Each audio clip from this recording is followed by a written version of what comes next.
How to sell digital products compared to freelance one-on-one services. This is a question when I asked my Instagram if they had any questions about selling digital products, specifically those of you who are freelancers and are transitioning to try to add in other streams of revenue into your already existing business. And I love this question because there is a huge difference between selling your one-on-one or freelance services and selling digital products, even if the outcomes for the clients and customers are very similar.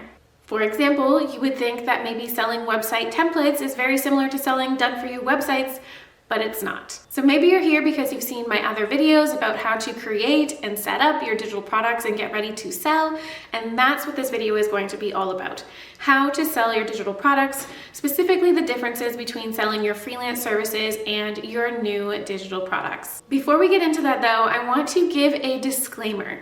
I know that a lot of people look at digital products as a means to scale their freelance business, but there are so many routes you can take to scaling because by definition, scaling a business is just setting up your business in order to grow. And then you get to decide what direction to grow in. It doesn't need to be scaling at all costs, and the most important thing here is that you get to decide what scaling means to you. Maybe digital products are a great idea for you and that's why you're here. Maybe you're just experimenting and that's why you're here. Whatever the reason, just know that you are allowed to experiment and change if that's what makes sense to you. So if you are a freelancer considering shifting your focus from your freelance services to digital products instead, then there are a few differences in the sales tactics that you can leverage in order to maximize the sales that you're going to get from your digital products. If you don't know me, hey, I'm Jill Wise, a conversion copywriter, brand and marketing strategist, and business coach, and through both my Done For You studio and education platform, I've worked with, coached, and taught literally hundreds of entrepreneurs how to make good money online. Developing and selling digital products is a conversation that I have both with my Done For You clients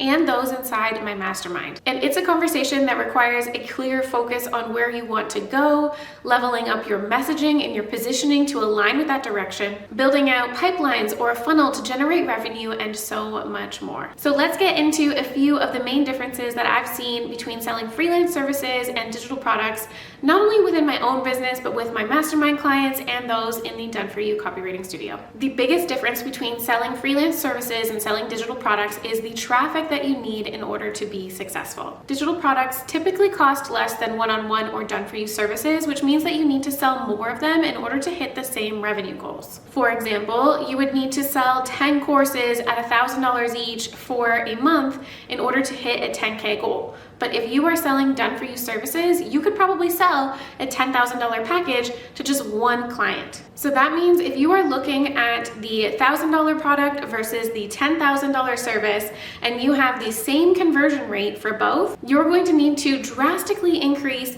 the traffic that you see for that $1,000 digital product in order to create the same revenue that you would of the $10,000 freelance service. Even though this is the biggest difference, I don't want you to get discouraged here. I see that all too often. People will create a digital product and it'll be actually doing really well in terms of the conversion rates and the size of their audience, but because they aren't making the big 5-figure months from their digital products yet, they think it's a total failure. It's often not a failure, it's just that they need more traffic. You need more eyes on the things that you are selling. So that leads to the second difference between selling freelance services and selling digital products, and that is the fact that in order to generate the traffic needed, your marketing efforts are going to have to look different. So many freelancers don't even bother with marketing. And I don't want to get too far into this conversation because I could talk about the importance of having an inbound sales pipeline for your freelance business forever. I have tons of videos around this, but the biggest issue is that so many freelancers don't even do any marketing to sell their services.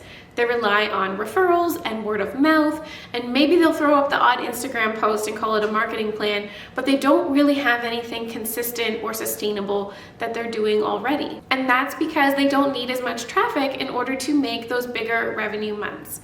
Now, if you want them to be consistent and you want it to feel easy and you don't want to have to do things like cold pitching or relying on your network in order to get new leads, again, a story for a different day.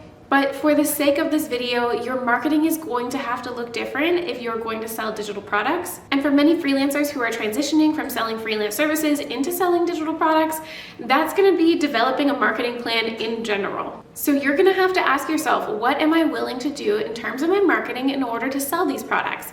Am I willing to show up daily? Am I willing to do long form content?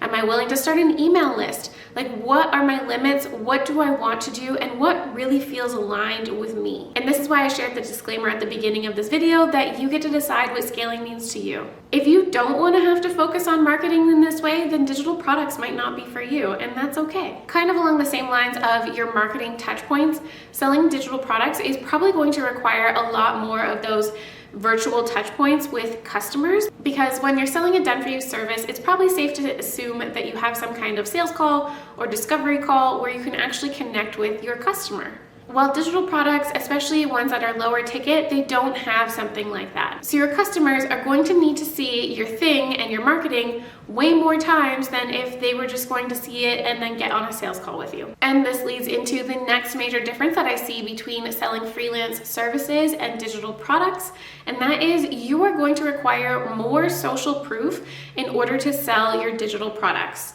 Of course, results are important in both instances. You need to be able to back up what it is that you're selling and show people that you can actually provide the transformation that you promise. But when you take a step back and you focus on selling digital products, then you are often, like I said, removing that discovery call or that sales call process where you can create a genuine connection with your customer. So then it might be harder for people to trust you and know that you know what you're talking about because they don't get to have that conversation with you.